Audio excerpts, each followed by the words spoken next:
네, 오늘은 안톤 신학의 우리를 슬프게 하는 것들, 그 이야기에 대해서 한번 생각해 봤습니다. 윤석열 대통령이 석방 우리를 환호시키지 못하고 왜 대부분의 국민들을 슬프게 만들까? 그 내용을 한번 정리해 봤습니다. 자료를 보면서 여러분들하고 같이 이야기해 보겠습니다. 네, 우리를 슬프게 하는 그 이야기의 핵심이 무엇일까요? 여러분들은 어떻게 생각하십니까? 저는 우리를 슬프게 하는 여러 가지가 이유가 있겠지만 가장 큰 것은 일단 이 우리에게 많은 생각을 하게 하는 것이 윤 대통령과 그 떨거지들이 아닌가, 이런 표현이 좀 죄송합니다만 지지자들에게는 한없이 흥분되는 그런 내용이겠지만 많은 사람들에게는 그렇지 않습니다. 우선은 국민의 대표 지도자가 방황하는 이 모습, 저는 이것이 참 우리를 슬프게 한다. 윤 대통령은 평소에 자주 격분했다는 보도가 나왔고요.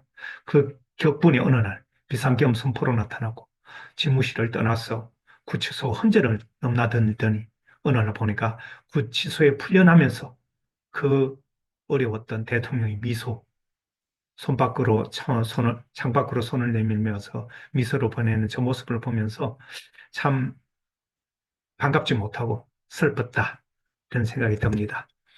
윤 대통령의 김치찌개 보도, 먹방 보도, 어묵 먹는 보도, 술 마시고 출근하지 않았다는 이런 보도, 수많은 보도가 쏟아졌습니다. 어떻게 국정은 사라지고 이런 보도 같지 않는 보도, 이런 것을 접하는 우리들은 과연 슬픈 생각이 들지 않았을까요? 대통령은 국가의 대표고 우리 국민의 얼굴입니다. 대통령의 일거수일투족은 우리 모두의 관심사고 그가 어떻게 행동하느냐는 우리의 자존심, 우리의 긍지와도 직결됩니다.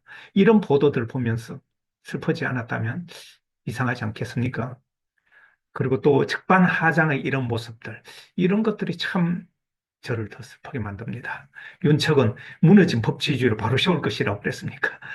누가 법치주의를 무너뜨렸는데 지금 무너진 법치주의 바로 세울 것이라 그러고, 또 국민의힘 김기현 의원은 헌법재판소를 향해서 이렇게 말했습니다.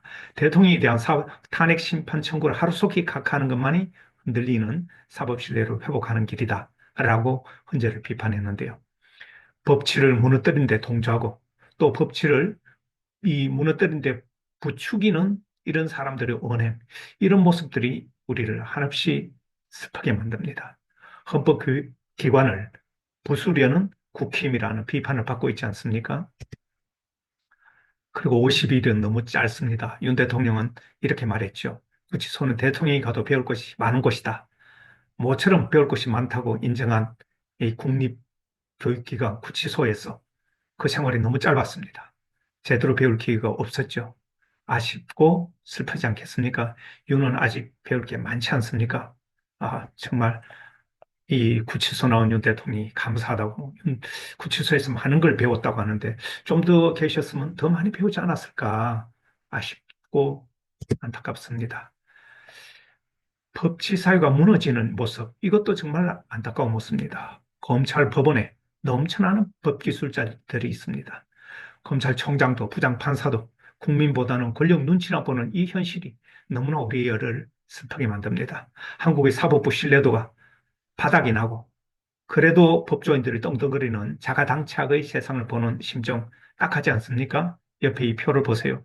OECD 국가들 평균이 54%, 말하자면 사법부 신뢰도가 54%, 평균이 54%인데 한국의 사법부 신뢰도는 27%로 OECD 최저 수준입니다.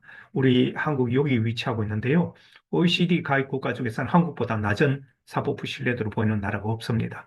아래 보면 콜롬비아, 칠레, 우크라이나 이런 나라들이 한국과 비슷하거나 좀 더 떨어졌는데요.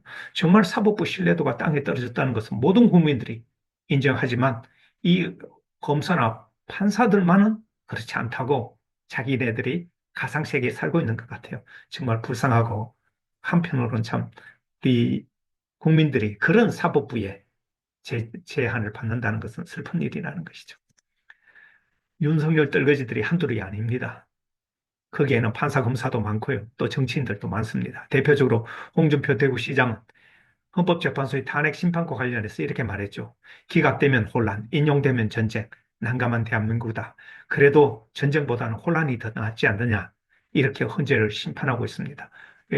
헌재 심판을 압박하고 있습니다. 이 정치꾼들의 모습들을 보면서 이 헌재를 이렇게 압박을 하며 헌재는 독립적이고 정말 이 공정하게 평가를 내려야 되는데 주변에서 윤석열 대통령이 풀려나자마자 이런 떨거지들이 나서서 합창을 하고 있습니다. 그리고 뭐라고 했습니까? 전쟁. 말하자면 헌재가 그 기각을 시키지 않는다면 전쟁을 하겠다는 이런 부추기는 듯한 모습.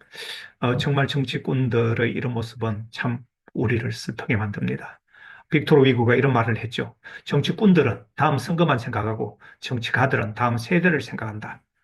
얼마나 훌륭한 말입니까? 저는 정치꾼들보다 정치가가 많았으면 좋겠다. 이런 바람을 갖고 있습니다. 우리를 슬프게 하는 것들은, 오늘 우리를 슬프게 하는 것들은 바로 우리가 극복해야 될 과제들입니다. 슬픔은 극복할 때 에너지로, 긍정의 에너지로 전환되겠죠. 네. 내일은 또 다른 태양이 떠오를 것입니다.